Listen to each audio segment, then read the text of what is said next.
नमस्कार दोस्तों, आपके अपने मिशन गवर्नमेंट टीचर चैनल पर हार्दिक स्वागत है।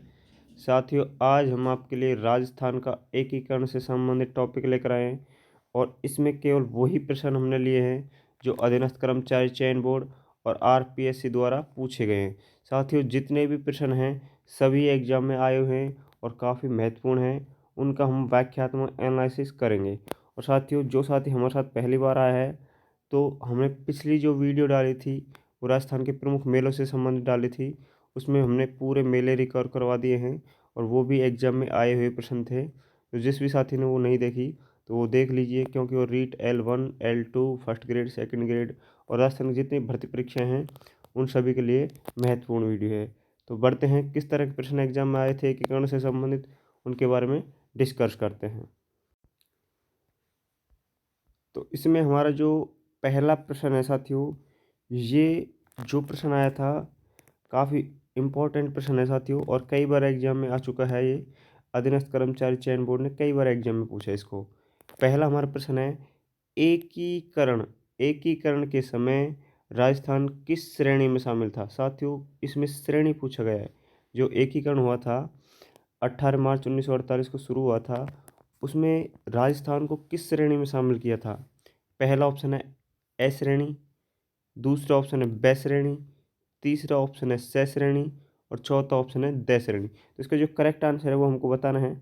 तो साथियों, इसका जो करेक्ट उत्तर है वो होगा ऑप्शन नंबर 2, बी श्रेणी में एकीकरण के समय राजस्थान को शामिल किया गया था। साथियों, इसमें ब श्रेणी आ सकता है, बी श्रेणी आ सकता है, इसके अलावा इसमें ख श्रेणी भी आ सकता है या इसको सेकंड श्रेणी। इनमें से कोई भी ऑप्शन में आपको देखने को मिल सकता है। ठीक है, ध्यान रखना, काफ़ी अच्छा प्रश्न है साथियों, कई बार एग्जाम में आया। एक प्रश्न और पूछा जाता है साथियों, एकीकरण में कुल समय कितना लगा। तो ये समय का भी आपको पता होना चाहिए। तो एकीकरण में जो समय लगा था साथियों वो लगा था 8 वर्ष 7 माह और 14 दिन का समय लगा था साथियों, 14 दिन। तो ये भी काफ़ी बार एग्जाम में पूछा गया है, तो आपको ये याद रखना है। बढ़ते हैं नेक्स्ट प्रश्न पर। अगला जो हमारा प्रश्न है साथियों वो है, राजस्थान में एकीकरण का श्रेय किसे दिया जाता है। राजस्थान में एकीकरण का श्रेय साथियों किसे दिया जाता है। मोहनलाल सुखाड़िया, गुरुमुख निहालचंद, हीरालाल शास्त्री, सरदार वल्लभ भाई पटेल। तो इनमें से जो करेक्ट आंसर है वो हमको बताना है। तो इसका जो करेक्ट उत्तर होगा साथी वो है सरदार वल्लभ भाई पटेल। चौथा ऑप्शन बिल्कुल करेक्ट आंसर होगा, सरदार वल्लभ भाई पटेल। साथियों, एक प्रश्न और आता है, आपको वो भी याद रखना है कि रियासत विभाग, साथियों कई बार एग्जाम में पूछा गया है, रियासत विभाग की स्थापना, ये आपको नोट करना है। इसकी स्थापना कब हुई थी साथियों, और ये आपको पता भी होना चाहिए। जो रियासती विभाग है इसकी स्थापना कब हुई थी साथियों, 5 जुलाई 1947। काफ़ी बार एग्जाम में पूछा गया है, ध्यान रखना साथियों, वेरी वेरी इंपॉर्टेंट प्रश्न। रीट भर्ती परीक्षा हो, आरएस भर्ती परीक्षा हो, एसआई भर्ती परीक्षा हो, ऐसे एग्जाम में अक्सर ऐसे प्रश्न पूछे जाते हैं, तो ये आपको याद रखना है। तो बढ़ते हैं नेक्स्ट प्रश्न पर। और साथियों, वीडियो आपको अच्छी लग रही है तो वीडियो को लाइक ज़रूर कर दें। नेक्स्ट जो हमारा प्रश्न है वो है, राजस्थान एकीकरण कब शुरू हुआ। तो जो राजस्थान का एकीकरण है साथियों वो कब शुरू हुआ ये बताना है आपको। 18 मार्च 1948, 25 मार्च 1948, 18 अप्रैल 1948, 1 नवंबर 1956। तो साथियों, इसका जो करेक्ट आंसर है वो हमको बताना है।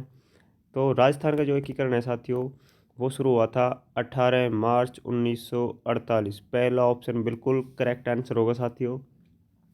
इसके साथ ही जो एकीकरण समाप्त हुआ था वो हुआ था 1 नवंबर 1956। आपको ये ध्यान रखना है, 1 नवंबर 1956 को एकीकरण क्या हो गया, समाप्त हो गया। और 18 मार्च को क्या हुआ था साथियों, शुरू हुआ था। ये ध्यान रखना है, कई बार एग्जाम में पूछे गए हैं। इसके अलावा आपको ये याद रखना है, जब एकीकरण शुरू हुआ था साथियों उस समय मात्र 5 संभाग थे हमारे राजस्थान में। कितने थे, 5 संभाग थे साथियों। और अगर डिस्ट्रिक्ट पूछे जाए, ज़िले पूछे जाए, तो उस समय 26 ज़िले थे हमारे राजस्थान में। ठीक है, तो ये भी आपको याद रखना है। तो एकीकरण कब शुरू हुआ था, 18 मार्च 1948 में। नेक्स्ट जो प्रश्न है साथियों वो भी अच्छा प्रश्न है, और ये प्रश्न हमारा, एकीकरण के समय कौन सा ठिकाना नहीं था। साथियों, नहीं था, नीमराणा नहीं था, लावा नहीं था, शाहपुरा नहीं था, कुशलगढ़ नहीं था। तो दोस्तों इसका जो सही उत्तर है वो हमको बताना है। तो साथियों इसमें जो करेक्ट आंसर है वो हमको बताना है। इसका साथियों जो करेक्ट आंसर वो है शाहपुरा, क्योंकि नीमराणा, लावा, कुशलगढ़ ये सभी साथियों क्या है, ठिकाने हैं। लेकिन आपको ये भी याद रखना है कि शाहपुरा जो है वो ठिकाना नहीं है, एक रियासत है। इसके अलावा साथियों नीमराणा का जो उस समय शासक था एकीकरण के समय, तो नीमराणा का जो शासक था उसका नाम था राजेंद्र सिंह। क्या था? राजेंद्र सिंह। तो ये भी आपको अगर अंदरूनी प्रश्न आएगा अंदर से तो अधिकतर इस प्रश्न को उठाता है। लावा का जो शासक था वो कौन सा साथियों? वंश प्रदीप। कौन था? वंश प्रदीप। और इसके अलावा कुशलगढ़ का अगर शासक पूछा जाए तो हरेंद्र सिंह था। कौन था साथियों? हरेंद्र सिंह। तो ये भी आपको याद रखने हैं साथियों। उस समय मात्र 3 ठिकाने थे एकीकरण के समय, तो ये पता होना चाहिए। नीमराणा था, लावा था, कुशलगढ़ था। दोस्तों 3 ठिकाने, 19 रियासत। कितनी? 19 रियासत और एक केंद्र शासित प्रदेश था साथियों। ये ध्यान रखना है आपको एकीकरण के समय। नेक्स्ट जो प्रश्न है साथियों वो है हमारा, एकमात्र रियासत जिसका निर्माण अंग्रेजों ने करवाया था। साथियों एकमात्र रियासत जिसका निर्माण अंग्रेजों ने करवाया वह कौन सी रियासत है? पहला ऑप्शन है झालावाड़, दूसरा ऑप्शन मेवाड़, तीसरा ऑप्शन शाहपुरा, चौथा ऑप्शन है मारवाड़। तो इसका जो करेक्ट आंसर है वो हमको बताना है साथियों। तो एकीकरण के समय जो एकमात्र रियासत है जिसका निर्माण अंग्रेजों ने करवाया था वो है साथियों झालावाड़। पहला ऑप्शन बिल्कुल करेक्ट आंसर होगा। झालावाड़ एक ऐसी रियासत है जिसका निर्माण अंग्रेजों द्वारा करवाया गया था। और साथियों अगर हम मेवाड़ की बात करें तो राजस्थान की, वेरी इंपॉर्टेंट प्रश्न साथियों, राजस्थान की सबसे पुरानी, ध्यान रखना, सबसे प्राचीन रियासत, सबसे पुरानी जो रियासत है वो कौन सी है? मेवाड़। और साथियों अगर झालावाड़ की अगर बात करें तो ये अंग्रेजों ने इसका निर्माण तो करवाया था, साथ ही ये सबसे नवीन, ठीक है, इसको नवीन या नई रियासत बोल सकते हैं हम। ध्यान रखना साथियों, कई बार एग्जाम में पूछा गया है। तो नई तो हमारी झालावाड़ होगी, पुरानी होगी सबसे मेवाड़। शाहपुरा, साथियों शाहपुरा जो रियासत है वो राजस्थान की एकीकरण के समय सबसे छोटी रियासत कौन सी थी? शाहपुरा, सबसे छोटी रियासत। और साथियों सबसे बड़ी जो रियासत थी एकीकरण के समय की, सबसे बड़ी रियासत अगर पूछी जाए तो कौन सी थी साथियों? मारवाड़। तो ये चारों प्रश्न आपको ध्यान रखने, बहुत ही महत्वपूर्ण प्रश्न है साथियों। अगर सबसे नई रियासत पूछी जाए एकीकरण के समय की तो वो है झालावाड़, पुरानी पूछी जाए तो वो है मेवाड़, सबसे छोटी रियासत पूछी जाए तो शाहपुरा, सबसे बड़ी पूछी जाए तो मारवाड़। काफ़ी अच्छे प्रश्न साथियों, ध्यान रखना। और वीडियो आपको अच्छी लग रही है तो वीडियो को लाइक करें, और जो साथी हमारे चैनल पर पहली बार आए तो चैनल को सब्सक्राइब करना ना भूलें, बेल आइकन को प्रेस कर दें साथियों। आज से हमने मेले से संबंधित वीडियो तो डाल दी है, इसके अलावा आपको यहाँ पर रीट मेंस की सारी वीडियो प्रश्नोत्तर के रूप में उपलब्ध कराई जाएगी। तो साथ ही हमारे चैनल के साथ जुड़ जाइए और लगातार इनको देखते रहिए। नेक्स्ट जो प्रश्न है साथी वो है, इनमें से किस रियासत को तोप सलामी का अधिकार नहीं था? दोस्तों जिसको नहीं था वो बतानी है। पहला ऑप्शन है टोंक, दूसरा ऑप्शन है किशनगढ़ रियासत, तीसरा ऑप्शन है भरतपुर रियासत, चौथा ऑप्शन है धौलपुर रियासत। तो कौन सी रियासत है साथियों जिसको तोप सलामी का अधिकार नहीं था? तो इसका जो करेक्ट आंसर है वो हमको बताना है साथियों। दूसरा ऑप्शन का बिल्कुल करेक्ट आंसर होगा साथियों। किशनगढ़ रियासत ऐसी है जिसको तोप सलामी का अधिकार नहीं था। इसके साथ साथ एक रियासत और है साथियों, शाहपुरा। शाहपुरा भी एक ऐसी रियासत है जिसको तोप सलामी का अधिकार नहीं था। तो दो रियासतें हैं जिनको तोप सलामी का बिल्कुल अधिकार नहीं था, ये आपको याद रखना है साथियों। टोंक की अगर बात करें, टोंक रियासत की, तो ये एकमात्र मुस्लिम रियासत थी साथियों। क्या थी? एकमात्र मुस्लिम रियासत, एकीकरण के समय मुस्लिम रियासतों में एकमात्र मुस्लिम रियासत है ये, ध्यान रखना है, कई बार एग्जाम पूछा गया है। और साथियों भरतपुर और धौलपुर दो जाटों की रियासत थी ये। किसकी थी? जाटों की रियासत थी। तो ये भी आपको याद रखना है। कई बार एग्जाम में पूछे गए प्रश्न है साथियों ये, और बार बार ऐसे प्रश्न रिपीट होते हैं। ये सभी प्रश्न वो हैं साथियों जो एग्जाम में पूछे गए हैं, तो वो ही प्रश्न बार बार रिपीट हो रहे हैं, तो आपको ये सब याद रखने हैं। नेक्स्ट जो प्रश्न है साथियों वो है हमारा, राजस्थान की कौन सी रियासत के नरेश ने भारत में सम्मिलित पत्र पर सर्वप्रथम हस्ताक्षर किए? तो साथियों भारत में सम्मिलित होने के लिए जो पत्र पर हस्ताक्षर किए वो पहली रियासत कौन थी, और पहला शासक तो आपको पता होना चाहिए कौन था। तो साथियों जो पहली रियासत थी वो थी धौलपुर थी, टोंक थी, बीकानेर थी या बूंदी थी, ये आपको बताना है। तो इसका जो करेक्ट आंसर है वो हमको बताएंगे साथियों। इसका जो करेक्ट आंसर है वो है साथियों बीकानेर रियासत। तीसरा ऑप्शन बिल्कुल करेक्ट आंसर होगा। बीकानेर रियासत ने सबसे पहले भारत के सम्मिलित पत्र पर हस्ताक्षर किए, और वहाँ का शासक उस समय जो था साथियों वो था शार्दुल सिंह। कौन था साथियों? शार्दुल सिंह। और शार्दुल सिंह ने 7 अगस्त का दिन था साथियों, 7 अगस्त 1947। ध्यान रखना कई बार एग्जाम पूछे गए, ये डेट पूछी जाती है। तो 7 अगस्त को बीकानेर ने इस पर हस्ताक्षर किए थे। और साथ ही ये तो थी हमारी प्रथम रियासत जिसने हस्ताक्षर किए, लेकिन अंतिम जो रियासत थी वो कौन सी थी ये भी आपको याद होना चाहिए। तो अंतिम जो रियासत थी वो थी धौलपुर। साथियों अंतिम रूप से जो हस्ताक्षर किए वो रियासत थी धौलपुर, और उसका जो शासक था साथियों उदयभान था। कौन था? उदयभान। कई बार एग्जाम पूछे गए। उदयभान शासक धौलपुर का ने 14 अगस्त को, साथियों ध्यान रखना, 14 अगस्त को हस्ताक्षर किए थे, और ये अंतिम रियासत थी भारत में सम्मिलित पत्र पर हस्ताक्षर करने वाली। तो दोनों प्रश्न काफ़ी महत्वपूर्ण है, ध्यान रखना है साथियों। कई कई बार एग्जाम में आए हुए प्रश्न हैं। नेक्स्ट प्रश्न पर पढ़ते हैं साथियों। अगला जो प्रश्न है वो भी महत्वपूर्ण प्रश्न है, और ये प्रश्न तो कई बार एग्जाम में आया हुआ है साथियों। किसने कहा कि मैं अपने डेथ वारंट पर हस्ताक्षर कर रहा हूँ? जब भारत के सम्मिलित पत्र पर हस्ताक्षर करवाए जा रहे थे, तो एक राजा था, एक शासक था, उसने कहा था कि मैं अपने डेथ वारंट पर हस्ताक्षर कर रहा हूँ। यह कथन किसका था? शार्दुल का था, चंद्रवीर सिंह का था, उदयभान सिंह का था, या पंडित जवाहरलाल नेहरू का था? तो साथियों ये कहने वाला व्यक्ति कौन था? तो इसका जो करेक्ट आंसर है साथियों वो है चंद्रवीर सिंह। साथियों दूसरा ऑप्शन बिल्कुल करेक्ट आंसर होगा। चंद्रवीर सिंह साथियों बांसवाड़ा जो रियासत है वहाँ का शासक था, और इसने जब साइन किए थे, हस्ताक्षर किए थे, तब बोला था कि मैं अपने डेथ वारंट पर हस्ताक्षर कर रहा हूँ। काफ़ी अच्छा प्रश्न है साथियों, याद रखना। नेक्स्ट प्रश्न है हमारा, पंडित जवाहरलाल नेहरू। पंडित जवाहरलाल नेहरू ने किस रियासत को विश्व का 8वां आश्चर्य कहा? अच्छा प्रश्न है साथियों। विश्व का 8वां आश्चर्य बांसवाड़ा को कहा, शाहपुरा को, किशनगढ़ को, जैसलमेर को? तो इसका जो करेक्ट आंसर है वो हमको बताना है। तो पंडित जवाहरलाल नेहरू ने किस रियासत को विश्व का 8वां आश्चर्य कहा? साथियों तो इसका जो करेक्ट आंसर है वो है जैसलमेर रियासत। चौथा ऑप्शन बिल्कुल करेक्ट आंसर होगा।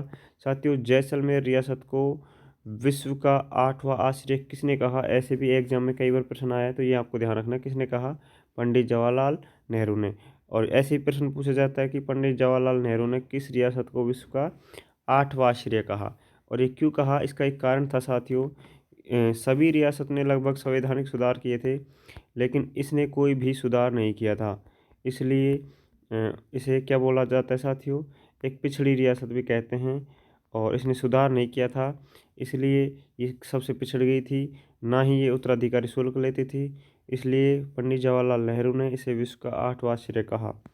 नेक्स्ट प्रश्न है साथियों, यह है, एकीकरण के समय कौन सी रियासत थी जो उत्तराधिकारी शुल्क नहीं लेती थी? साथियों अभी मैंने बताया था उत्तराधिकारी शुल्क नहीं लेती थी, जिसके कारण वो पिछड़ गई थी। कौन सी रियासत है? पहला ऑप्शन है जैसलमेर, दूसरा ऑप्शन बांसवाड़ा, तीसरा जयपुर, चौथा शाहपुरा। तो इसका जो करेक्ट आंसर हो हमको बताना है। तो साथियों उत्तराधिकारी जो शुल्क नहीं लेती थी वो एकमात्र रियासत कौन सी थी? जैसलमेर, जिसके कारण ये काफ़ी पिछड़ गई थी साथियों, ध्यान रखना। बढ़ते हैं नेक्स्ट प्रश्न पर, और अगला जो हमारा प्रश्न है साथियों वो है 11वां प्रश्न है हमारा, राजस्थान की प्रथम लोकप्रिय सरकार का गठन किसके नेतृत्व में हुआ? तो साथियों जब सरकार बनी थी हमारे सबसे पहले, तो उसका नेतृत्व किसने किया? हरिभाऊ उपाध्याय, हरविलास शारदा, हीरालाल शास्त्री, मोहनलाल सुखाड़िया? तो साथियों सर्वप्रथम जो लोकप्रिय सरकार का गठन किया था वो किसने किया था? तो इसका जो करेक्ट आंसर है साथियों वो है हीरालाल शास्त्री। तीसरा ऑप्शन बिल्कुल करेक्ट आंसर साथियों। ध्यान रखना कई बार एग्जाम पूछा गया है हीरालाल शास्त्री। नेक्स्ट प्रश्न है हमारे साथियों, मत्स्य संघ में कौन सी रियासत शामिल नहीं थी? मत्स्य संघ में कौन सी रियासत शामिल नहीं थी? जो नहीं थी वो बताना है साथियों। नीमराणा, अलवर, भरतपुर, करौली। तो साथियों आपको पता होना चाहिए जो मत्स्य संघ है उसमें टोटल कितनी रियासत शामिल थी? 4 रियासत शामिल थी साथियों। इसमें अलवर है, भरतपुर है, करौली है और एक है धौलपुर। साथियों ये 4 रियासत थी जो मत्स्य संघ में शामिल थी। नीमराणा कोई रियासत नहीं है साथियों, ये नीमराणा एक ठिकाना है। क्या था? ठिकाना था। ठीक है, मैंने आपको बताया था एकीकरण के समय 3 ठिकाने थे और वो कौन कौन से थे? नीमराणा, लावा, कुशलगढ़। तो ये ठिकानों में शामिल है। बाकी साथियों मत्स्य संघ में जो शामिल होने वाली 4 रियासत है वो कौन सी है? अलवर, भरतपुर, धौलपुर और करौली। तो ये आपको याद रखना है। तो इसका जो करेक्ट आंसर होगा वो कौन सा होगा साथियों? नीमराणा। पहला ऑप्शन बिल्कुल करेक्ट आंसर। बढ़ते हैं नेक्स्ट प्रश्न पर। अगला जो प्रश्न है साथियों वो है प्रथम चरण के प्रमुख राज प्रमुख किसे बनाया गया? प्रथम चरण के राज प्रमुख किसे बनाया गया? तो ये आपको बताना है साथियों। पहला ऑप्शन है के एम मुंशी, दूसरा ऑप्शन है शोभाराम कुमावत, तीसरा ऑप्शन है एन वी गौडगिल, चौथा ऑप्शन है उदयभान सिंह। तो साथियों किसे राज प्रमुख बनाया गया प्रथम चरण का?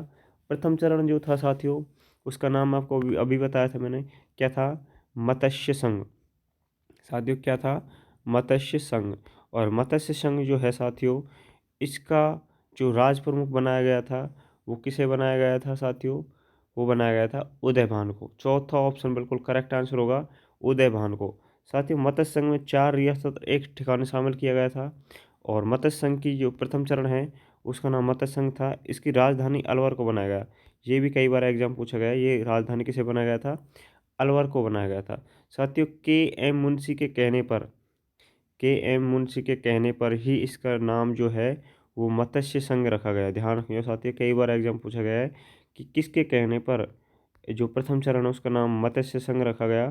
तो ये के एम मुंशी के कहने पर मत्स्य संघ रखा गया साथियों। शोभाराम कुमावत जो था प्रथम चरण जो मत्स्य संघ है उसके साथियों प्रधानमंत्री बनाए गए थे। शोभाराम कुमावत को क्या बनाया गया था? प्रधानमंत्री। उस समय शोभाराम कुमावत को वहाँ का प्रधानमंत्री बनाया गया था। और शोभाराम कुमावत साथियों अलवर से थे। कहाँ से थे? अलवर से बिलोंग करते थे। ध्यान रखना है। N V Gadgil. साथियों एन वी गॉडगिल जो है उसका उद्घाटन किया था। जो मत्स्य संघ है उसके उद्घाटनकर्ता कौन थे साथियों? उद्घाटनकर्ता।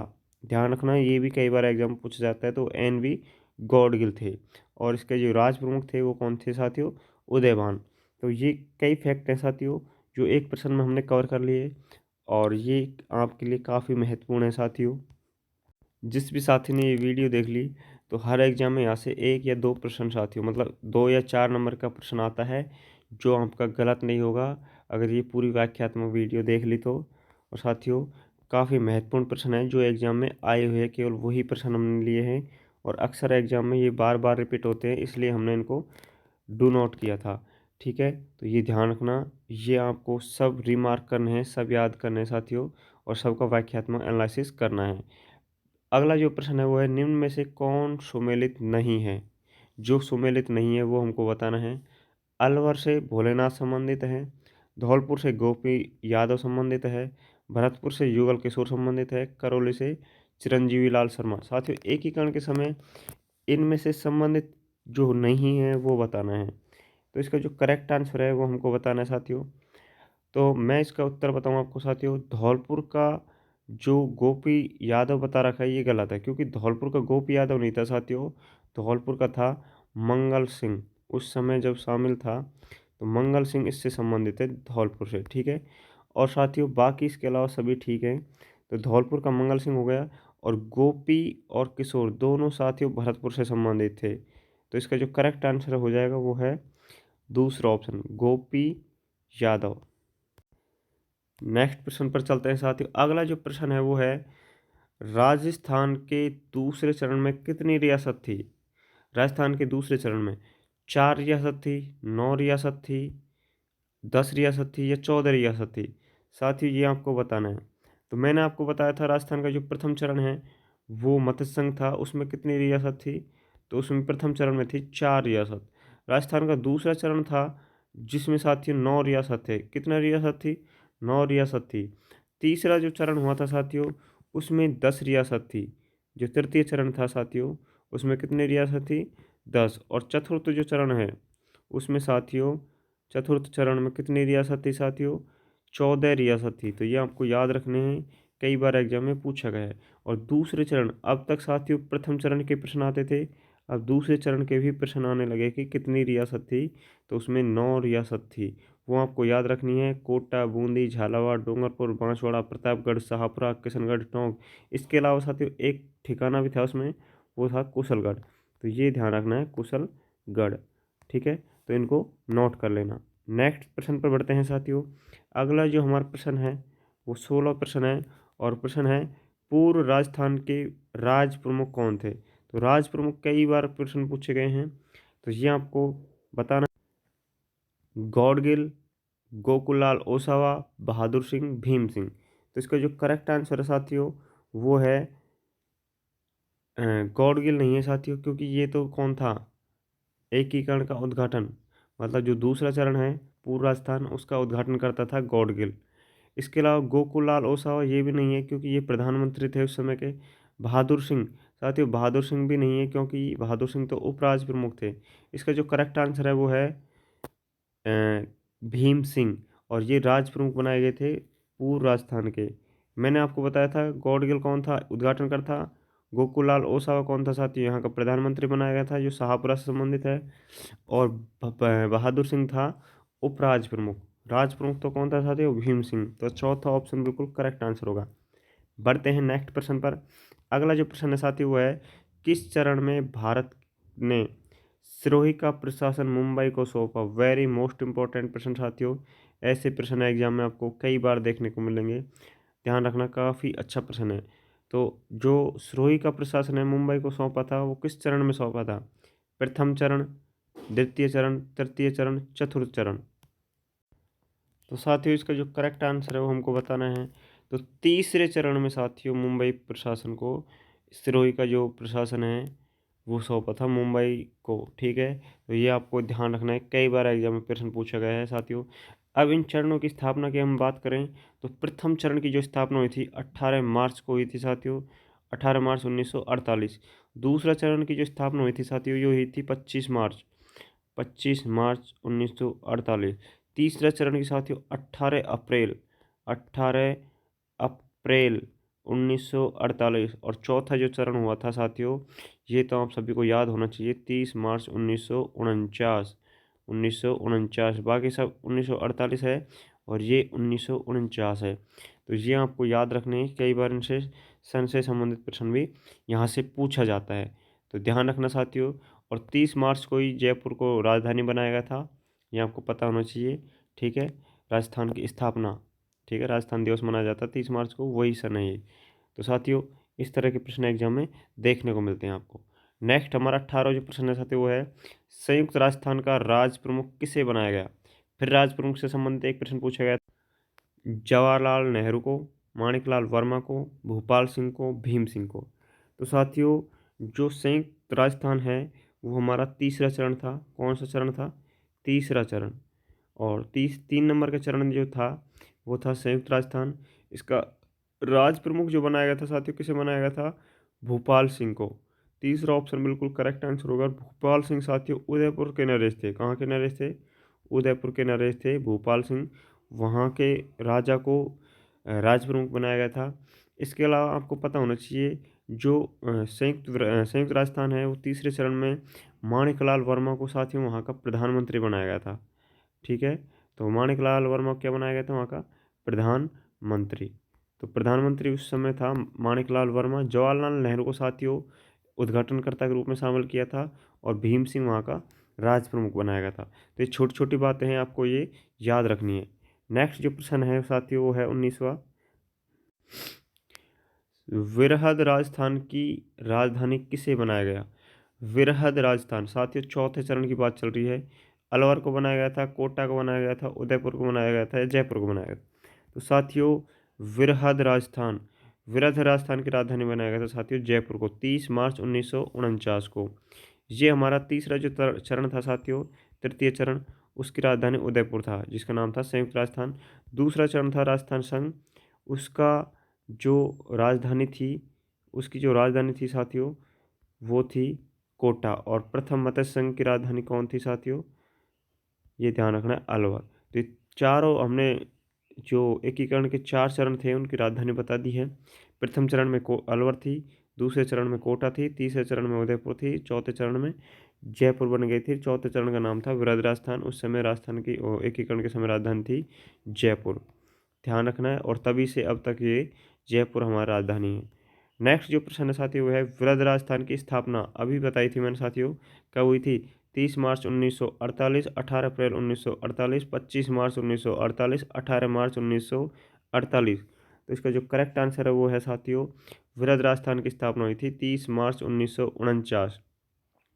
साथियों 18 मार्च 1948 को मत्स्य संघ की स्थापना हुई थी, मत्स्य संघ। 25 मार्च 1948 को हुआ था राजस्थान संघ की स्थापना, दूसरा चरण राजस्थान संघ।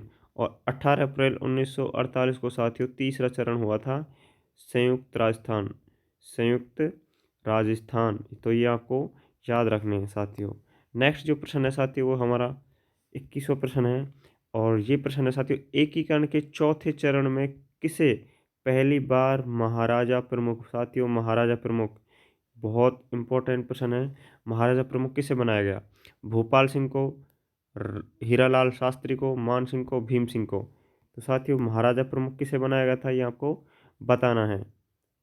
तो इसका जो करेक्ट आंसर है वो है साथियों भूपाल सिंह। और भूपाल सिंह मैंने भी बताया था उदयपुर का नरेश है। और ये तीसरे चरण में क्या था साथियों? राज प्रमुख था तीसरे चरण का।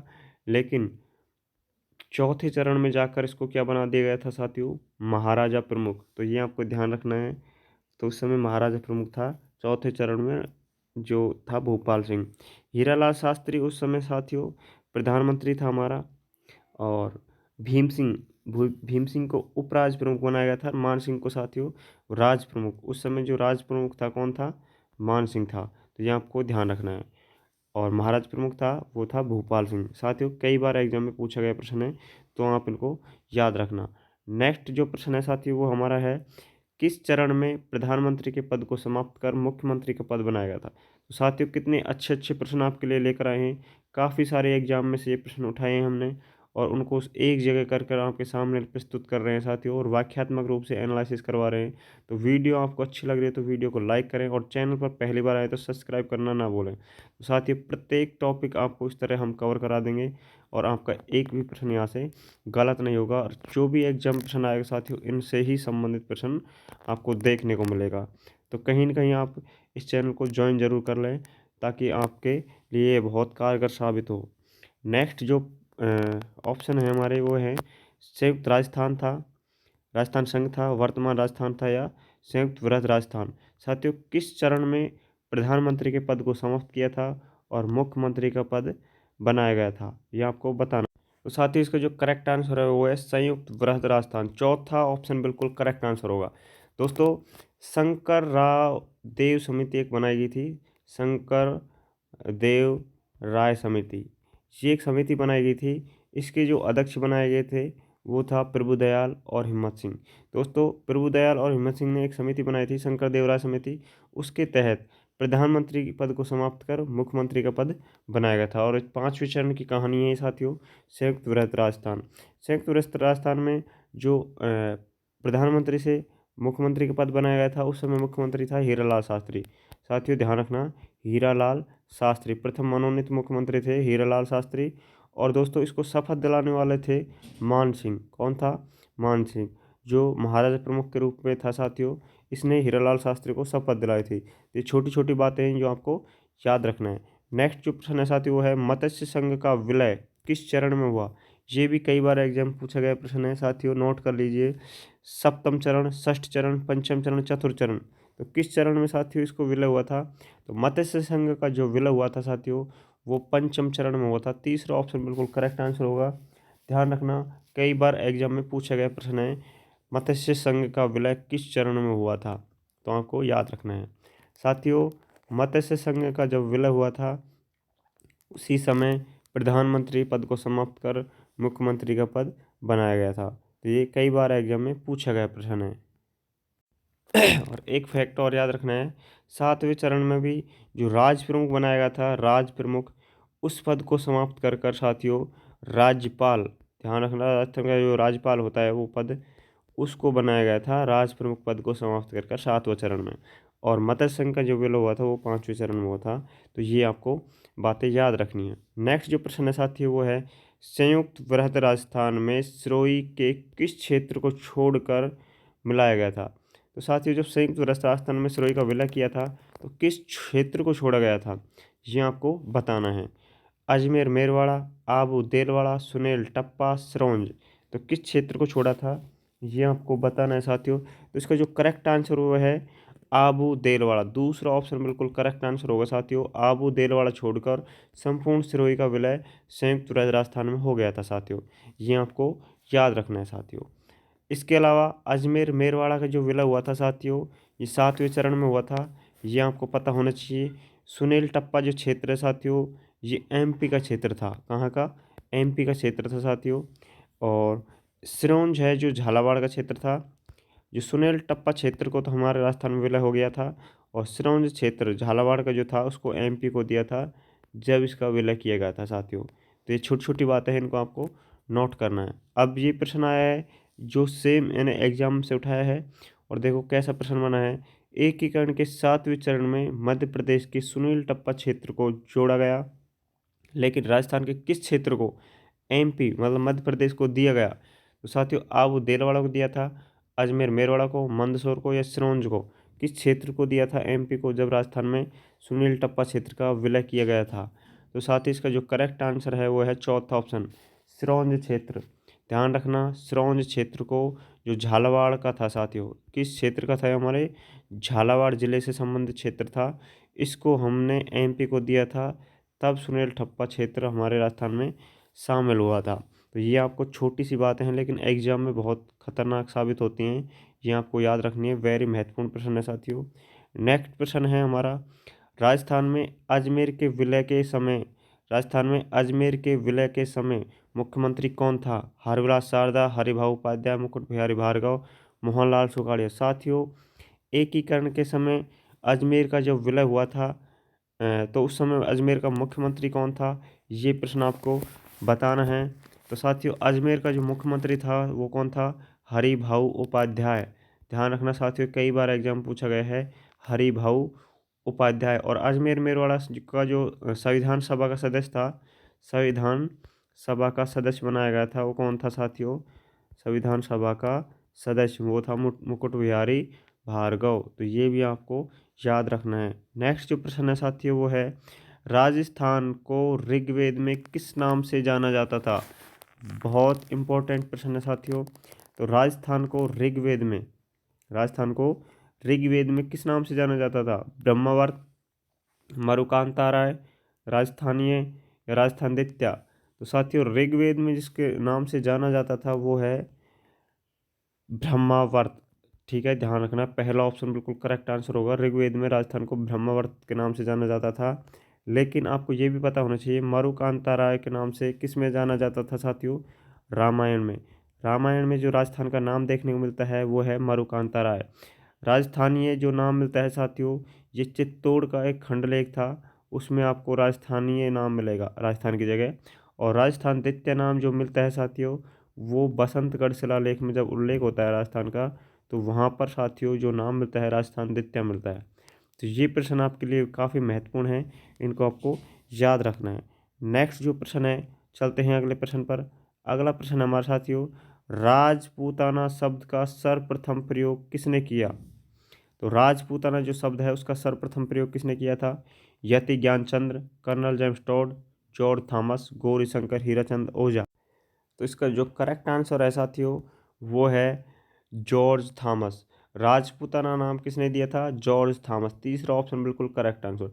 कर्नल जेम्स टॉड ने साथियों राजस्थान का जो नाम दिया था वो रायथान राजस्थान रजवाड़ा, रायथान राजस्थान और रजवाड़ा, ये नाम कर्नल जेम्स टॉड ने दिए थे। राजपूताना शब्द का प्रयोग सबसे पहले 1800 ईस्वी में किया था जॉर्ज थॉमस ने। ये कई बार एग्जाम पूछा जाता है, तो ये 1800 ईस्वी आपको याद रखनी है। लेकिन राजस्थान का जो नाम राजस्थान या राजस्थान रजवाड़ा कर्नल जेम्स टॉड ने annuls and activities of Rajasthan पुस्तक में दिया था साथियों, और वो पुस्तक लिखी थी 1829 में। ये आपको याद रखनी है, कर्नल जेम्स टॉड ने एक पुस्तक लिखी थी annuls and activities of Rajasthan. साथियों इसमें ये जो पुस्तक है वो इसने यति ज्ञानचंद्र, कर्नल जेम्स टॉड का कौन था साथियों, गुरु था, इसको समर्पित की थी यति ज्ञानचंद्र को ये पुस्तक। ठीक है, ये आपको याद रखनी है। गौरीशंकर हीराचंद ने ओझा ने इसका हिंदी अनुवाद किया था। तो ये भी छोटी सी बातें हैं, लेकिन आपको ये याद रखनी है, कई बार एग्जाम में पूछी जाती हैं। नेक्स्ट जो प्रश्न है साथियों वो है annuls and activities of Rajasthan नामक पुस्तक के लेखक या किसने लिखी। गौरीशंकर हीराचंद ओझा, यति ज्ञानचंद, फ्रैंकलिन या कर्नल जेम्स टॉड। साथियों इसको लिखने वाला था कर्नल जेम्स टॉड, चौथा ऑप्शन बिल्कुल करेक्ट आंसर।